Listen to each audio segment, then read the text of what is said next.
उसके बाद मासा अमीनी के समर्थन में और एंटी हिजाब प्रोटेस्ट जो है वो ईरान में शुरू हो गई और एंटी हिजाब प्रोटेस्ट करने वाले 550 के करीब महिलाओं की हत्या अब तक ईरान में हो चुकी है और इतनी हत्याएं होने के बाद अब वो जो प्रोटेस्ट है वो लगभग समाप्त हो गया। हमने भारत के कर्नाटक में भी अभी कुछ दिनों पहले स्कूल में हिजाब पहन के जाने को लेकर काफी विवाद हुआ था, ये देखा था। किताब में स्पेसिफिकली मेंशन्ड है हिजाब is not a choice, it is a compulsion mandated and sanctioned bye there one and only one Almighty God. इसी ईरान में बहाई फेथ वालों का जो नॉन मुस्लिम्स थे इतना परसिक्यूशन किया गया कि उन्हें भागना पड़ा अपना देश छोड़ के। भारत ने उनको शरण दी। दिल्ली में जो लोटस टेम्पल है वो इन्हीं बहाई फेथ वालों का है।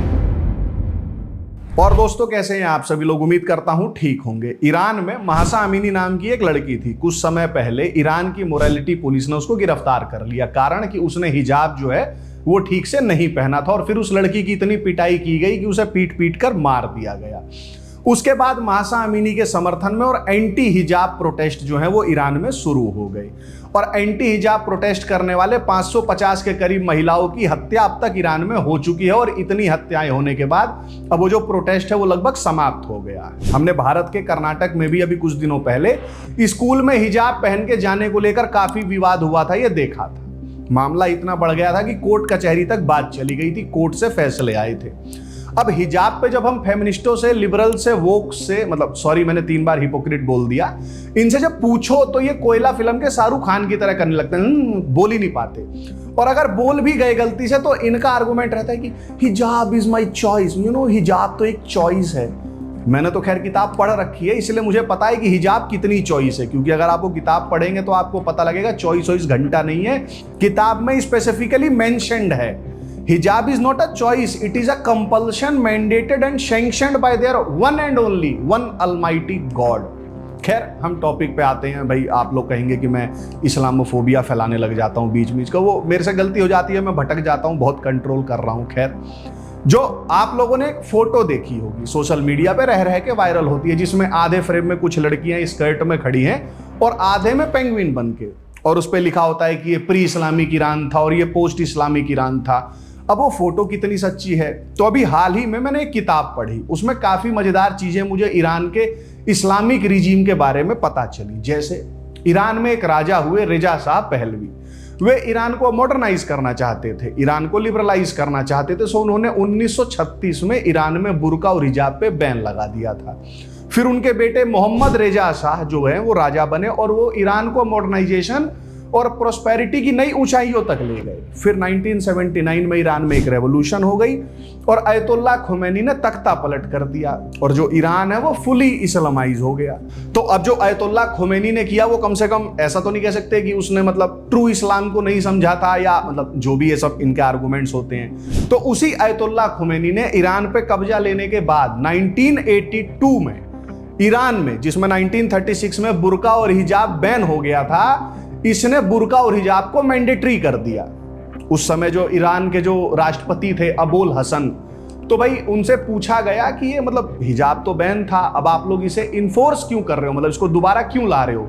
तो जो राष्ट्रपति थे उन्होंने मतलब एकदम अल साइंस से भरा हुआ क्या जवाब दिया कि भाई साइंटिफिक रिसर्च से ये सिद्ध हुआ है कि महिलाओं के बालों से रेज निकलती है जो मर्दों को पागल कर देती है और ये सोसाइटी के लिए खतरनाक है।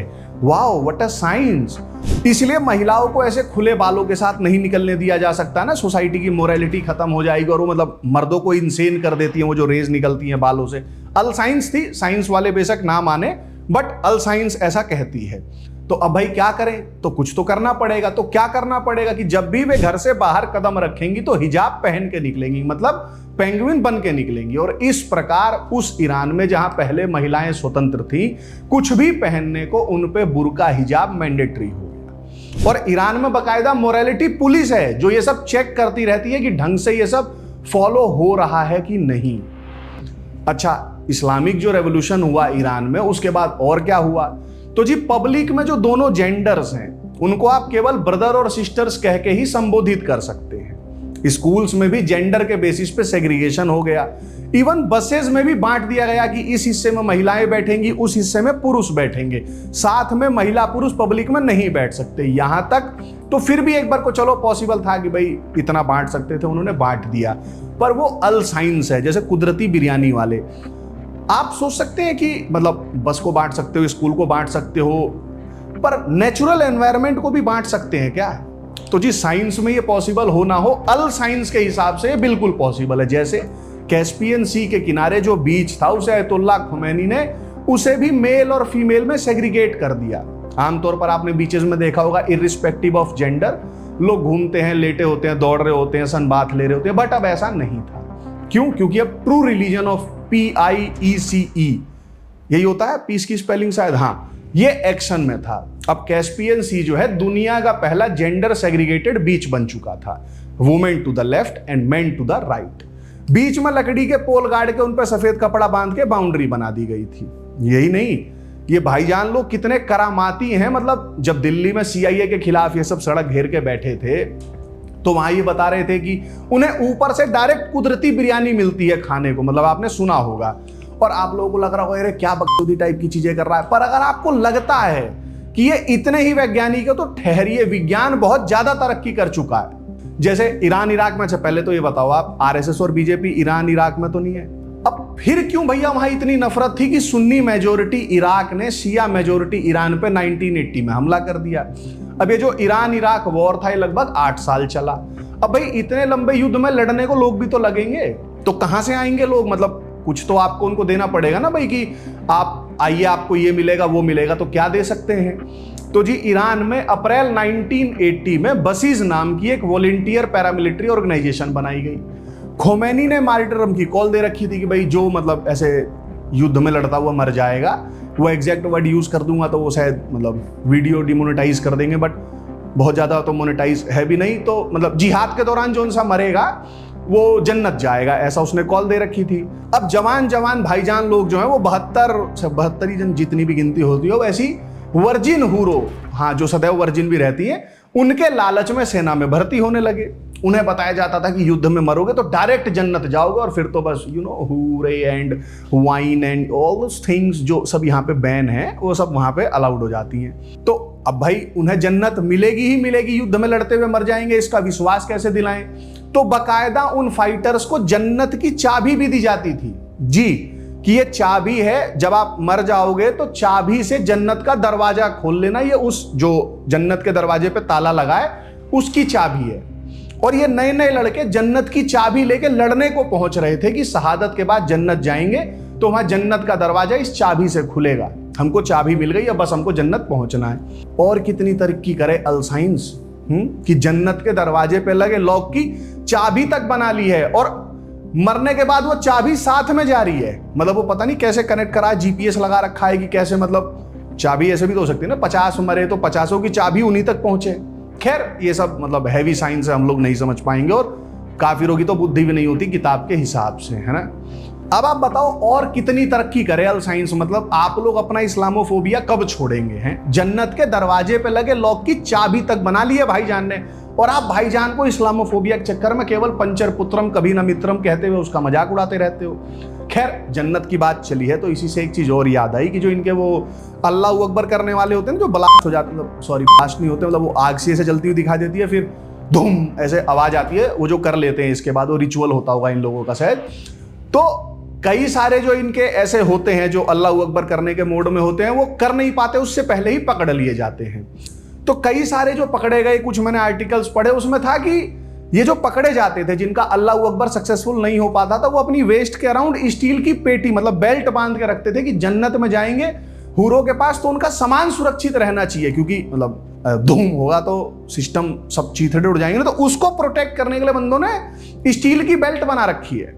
अब आप सोचें, जन्नत की चाबी, महिलाओं के बालों से निकलती हुई रेस जो मेन को इंसेन कर देती हैं, और कमर के अराउंड स्टील बेल्ट बांध के फट जाना, ये सब रियलिटी है। सोचो आपका मुकाबला कितनी हैवी फिल्मों से है, और फिर हमारे देश के कुछ गुणी जनों को लगता है कि मतलब हम ना इनको समझा सकते हैं, हम इनके एक हाथ में कंप्यूटर दे देंगे तो ये सिविलाइज हो जाएंगे, या मतलब जैसे हम विकास कर देंगे, उधर हाईवे बना देंगे, रोड बना देंगे, IIT दे देंगे, एम्स दे देंगे, GDP मतलब कर देंगे, इकोनॉमी को मतलब 5 ट्रिलियन 50 ट्रिलियन 500 ट्रिलियन कर देंगे, तो इनको मतलब ये खुश हो जाएंगे, इनको ये सब चाहिए। पर भाई आपको पता ही नहीं है, उस बंदे को तो जन्नत वाली चाबी चाहिए, उसे नहीं चाहिए आपका एम्स और IIT। अब आप उसको जबरदस्ती देना चाह रहे हो, फिर वो आपको वोट नहीं देते तो आप रोते हो कि हमने इतना विकास किया और हमको वोट नहीं दिया। भाई उसने मांगा था क्या आपसे? नहीं मांगा था ना, तो इट्स योर प्रॉब्लम। एक तरफा प्यार आपका है, भाईजान का तो क्लियर है, जन्नत वाली चाबी दो, बाकी जो मर्जी वो ले लो, ठीक। अच्छा, इसी से एक चीज और याद आई, ईरान की जब चर्चा चली, हमारे देश में मतलब एक एक से चुटकुले मिल जाते हैं। जैसे कुछ साइंटिस्टों को लगता है कि शिया जो होते हैं वो अच्छे मुसलमान होते हैं और जो सुन्नी होते हैं वो थोड़े रेडिकल ज्यादा होते हैं, ठीक। तो मतलब हम शियाओं के साथ कोएग्जिस्ट कर सकते हैं, उनको समझा सकते हैं, ऐसा मतलब जितनों को भी भ्रम है कि Shias are very liberal Muslims, good Muslims, जिन्हें शियाओं में उम्मीद का सागर दिखाई देता है, गंगा जमुनी तहजीब दिखाई देती है, तो उन धिमीज के लिए मैं आपको बस एक शियाओं की टॉलरेंस का एक मतलब छोटा सा सैंपल दे देता हूं, हजरात पेश करता हूं, आप गौर फरमाइएगा। शिया मेजोरिटी ईरान में जो नॉन मुस्लिम्स थे, उनका बारिश के मौसम में बाहर निकलना बैन था, मना था कि मतलब ईरान में जब बारिश हो रही है तो कोई भी नॉन मुस्लिम बाहर नहीं निकलेगा। और ये कोई 1400 साल पहले की घटना नहीं है, ये अभी 100 साल पहले तक मतलब मिड 1920s तक ऐसा होता था। अब आप सोचेंगे यार बारिश में नॉन मुस्लिम्स का निकलना क्यों बैन था? तो जी नॉन मुस्लिम्स जो होते हैं यानी जो काफिर्स होते हैं, इनके हिसाब से वर्स्ट क्रिएचर्स होते हैं, इम्प्योर होते हैं। अब बारिश में अगर कोई काफिर निकला बाहर तो वो भीगेगा भी, मतलब बारिश का पानी तो गिरेगा ना। अब पानी हमारे शरीर से कहाँ जाता है? सड़क पे जाता है, फिर वो नाली में जाता है, मतलब ऐसे पानी तो जमीन पे ही जाएगा। अब बॉडी में जो पानी गिरेगा वो सड़क पे गया, पूरे बारिश के पानी में वो पानी मिल जाएगा, तो वो जो सारा पानी है, मतलब जैसे होता है ना कि यहाँ पानी गिरा तो जैसे कैसा रिपल इफेक्ट जैसे होता है, ऐसे करके पूरा बारिश का पानी जो सड़क पे है पूरे ईरान में वो इम्प्योर हो जाएगा। काफिर इतने इम्प्योर होते हैं। अब गलती से भी किसी भाईजान के पैर पे बारिश का वो इम्प्योर पानी लग गया, जैसे आप बरसात में जाते हैं तो पैर गंदे हो जाते हैं, ऐसे अगर पानी टच हो गया तो भाईजान भी तो इम्प्योर हो जाएगा ना। तो इसलिए, और ये रियलिटी है, आप जाके फैक्ट चेक कर सकते हैं, जहां से भी वो LKFC या JKM के भी जो भी है वो भी चाहे तो फैक्ट चेक करके ला सकता है कि शिया मेजोरिटी ईरान में जो धिम्मियों के हिसाब से गुड मुस्लिम्स होते हैं, काफी टॉलरेंट होते हैं, जिन शियाओं पे न जाने कितनों की उम्मीदें टिकी हुई हैं कि मतलब हमारे देश के सारे जो धिम्मी डॉग्स हैं वो शिया मेजोरिटी ईरान में नॉन मुस्लिम्स का बारिश में बाहर निकलना बैन था कि नहीं था, जाके पता कर लें। और टॉलरेंस की भी सुन लो, इसी ईरान में बहाई फेथ वालों का जो नॉन मुस्लिम्स थे इतना परसिक्यूशन किया गया कि उन्हें भागना पड़ा अपना देश छोड़ के। भारत ने उनको शरण दी। दिल्ली में जो लोटस टेम्पल है वो इन्हीं बहाई फेथ वालों का है। अब ये जो सारी बातें मैंने आपको बताई ये मुझे कहां से पता चली, और अगर आपको ईरान की मतलब फ्रॉम मिनी स्कर्ट टू हिजाब की अगर कहें यात्रा, ये जो लिबरल शाह थे उनके जमाने के ईरान से खोमैनी के जमाने के सिस्टर गार्डी और हिजाब की यात्रा जाननी हो, अगर आपको जानना हो कि कैसे खोमैनी जो एग्जाइल में था उसने कैसे ईरान पे कब्जा किया और कैसे रेवोल्यूशन के बाद वहाँ के नॉन मुस्लिम्स की लाइफ में क्या क्या चेंजेस आए, साथ ही और भी बहुत इंटरेस्टिंग चीज़ें जैसे वो जन्नत की चाबी टाइप वाली ईरान के बारे में अगर जाननी हो तो ये किताब मेरे हाथों में आप सबको दिख रही होगी। किताब का नाम है फ्रॉम मिनी स्कर्ट टू हिजाब a girl in revolutionary Iran. किताब की ऑथर हैं जैकलीन सेपर। 219 पन्नों की किताब है, 1200 रुपये इसका मूल्य है। पुस्तक का लिंक डिस्क्रिप्शन में है, मंगा के पढ़ सकते हैं। पढ़िए, क्योंकि सभ्यता के युद्ध में सबसे आसान काम अगर कुछ है तो वो पढ़ना है। इसलिए मतलब कम से कम आसान वाला तो कर लो, फिर हार्ड वाला टास्क भी आपको देंगे अगर आप कहोगे कि you can do it bro. जय श्री राम।